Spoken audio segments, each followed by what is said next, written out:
नाज़रीन अस्सलाम वालेकुम। गाज़ीधर जोया ग्रीन ऑर्गेनिक पाकिस्तान आपसे मुखातिब हूँ। ये जो इंटेलेक्चुअल लोग होते हैं ना, उनकी सोच आमत व नास से कहीं ज़्यादा आगे होती है, और उन्हीं इंटेलेक्चुअल की जो सोच होती है, जब वो अमली जामा पहनाते हैं या उनको लोग पहनाते हैं उनकी सोच को, तो फिर वो फितरत के करीब हो जाते हैं और कामयाबी का जो आगाज़ है वो शुरू हो जाता है।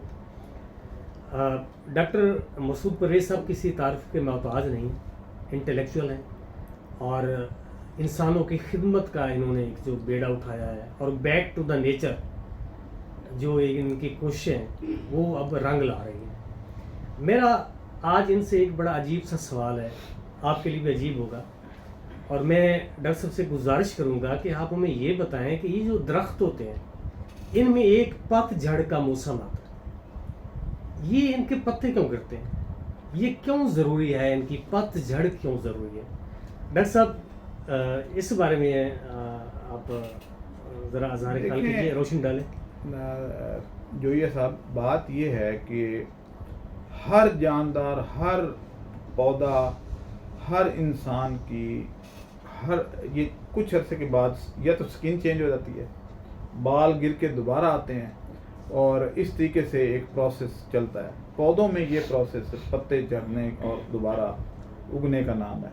इंसानों में भी ऐसे होता है, यानी आपके खिज़ां के दौर जब शुरू होता है तो आपके बाल ज़्यादा गिरते हैं, और जब आप बहार आती है तो आप देखेंगे बाल दोबारा उगने शुरू हो जाते हैं। अब ये जो अमल है ये नेचुरल है और फितरी है, और जब पौधे के पत्ते गिरते हैं तो वो क्या करते हैं, वो ज़मीन में गिरते हैं, ऊपर गर्द व गुबार, बारिश हुई और वो गलना सड़ना शुरू हो जाते हैं, और वो जब गलते सड़ते हैं तो वो उस ज़मीन का ऑर्गेनिक मैटर बढ़ा देते हैं। अब उस जगह पे अगली जो फसल अगर आप लगाते हैं तो वो ज़्यादा पैदावार देती है। उसके अंदर जो एक इकोसिस्टम बना हुआ है, यानी वो वर्म आए, उन्होंने पत्ते खाए, वो छुप गए, फिर दूसरे कीड़े मकोड़े आए, उन्होंने उसको खाया, डिकम्पोज किया, फूल अंदर डाला, और वो इस तरीके से सिलसिला चलता है। ओवरऑल अगर मैं आपसे एक बात कहूँ, बल्कि अक्सर नाजरीन इससे वाकफ़ नहीं हो गए, कि ओवरऑल ज़मीन के कंपोजिशन वो एक जैसी है तमाम, यानी आज से करोड़ों साल पहले जब ये ज़मीन बनी तो जितनी नाइट्रोजन थी, जितनी सल्फ़र थी, पोटाश थी, सारा कुछ था, वो उतने का उतना ही है। 1 ग्राम का ऊपर नीचे नहीं हुआ, सिर्फ शेप चेंज होती है, साख्त बदल गई। साख्त बदल गई। अब पौधों ने उसको ज़मीन से लिया, उन्होंने पत्ते बना दिए, फ्रूट दिए, वो जानवरों ने खा लिए, और इन फ्रूट को फिर या जानवरों को इंसान ने खा लिया, तो इस तरीके से इंसान मर गया, तो फिर वो नाइट्रोजन ज़मीन में चली गई। तो इस तरीके से एक सिर्फ ज़हरी तौर पे वो घूम रहे हैं, सर्कल एक चला हुआ है, और वो इस तरीके से। तो आप जब उसको आग लगा देते हैं तो उस सर्कल को तोड़ देते हैं। आग लगने से वो जो 3 चीज़ें बेसिकली उसमें हैं, एक है नाइट्रोजन, आपकी हाइड्रोजन, कार्बन और ऑक्सीजन। अगर नाइट्रोजन भी ना हो तो फिर ये कार्बोहाइड्रेट बन जाते हैं, और अगर आपकी जो है वो आप नाइट्रोजन डाल दें तो प्रोटीन बन जाती है। उनकी अरेंजमेंट चेंज होती है। अगर मैंने मुर्गी को खाया तो मुर्गी के अंदर भी वही चीज़ें थीं, लेकिन अरेंजमेंट डिफरेंट थी। उसके बाद मैंने खाया, मैंने उनको तोड़ के तो दोबारा तरीके, यानी जैसे आप एक बिल्डिंग गिराते हैं तो मिस्त्री वही ईंटें दोबारा झाड़ के तो बिल्डिंग दोबारा बना देता है। तो अल्लाह ताला ने ये सिस्टम रखा हुआ है।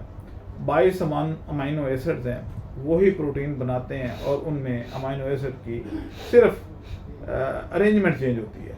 अगर कोई शेर है तो वो सिर्फ थोड़ी सी चेंज के साथ वो शेर बन जाता है, और अगर वो डिफरेंट हो जाए थोड़ी सी तो बकरी बन जाता है।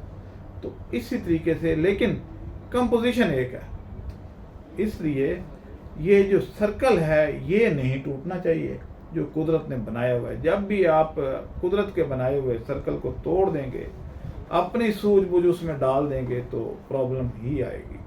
اور آرگینک فارمنگ میں یہ سرکل بالکل نہیں ٹوٹنا چاہیے. ناظرین، ڈاکٹر صاحب نے آپ کو تفصیل سے بتایا کہ ایک فطری عمل ہے، وہی پتے جو جھڑتے ہیں وہی درخت کے نیچے جا کر بیٹھ جاتے ہیں، وہاں ڈی کمپوز ہوتے ہیں، اس کے لیے وہ کھاد اور خوراک کا وہ سامان مہیا کرتے ہیں. میں یہ آپ سے ایک نیا کنسیپٹ شیئر کر لوں کہ جب ہم علماء کرام سے سنتے ہیں کہ جنت کیسی ہوگی، تو اس میں ایک تو یہ ہوگا کہ لوگ جنتی تکیے لگا کے مخول پہ بیٹھے ہوئے ہیں. کوئی کھانے کے لیے کیا ہوگا، جو درخت ہیں پھلدار درخت ہیں یہ پھل کی وجہ سے جھکے ہوئے ہوں گے. اور پینے کے لیے کیا ہوگا، شہد ہوگا اور دودھ کی نہریں ہوں گی. تو کیا اس میں کوئی بیکری بھی ہوگی؟ تو ناظرین بالکل نہیں ہوگی. انہی درختوں کی وجہ سے وہاں جنت میں بھی رونق ہے. اور یہ شہد کی مکھیاں جو ہم سپرے کر کر کے مار رہے ہیں، خدا را ان کو بچائیں. انہوں نے ایکو سسٹم مینٹین کیا ہوا ہے، اور یہی مکھیاں ہیں جو پولینیشن کا کام کرتی ہیں.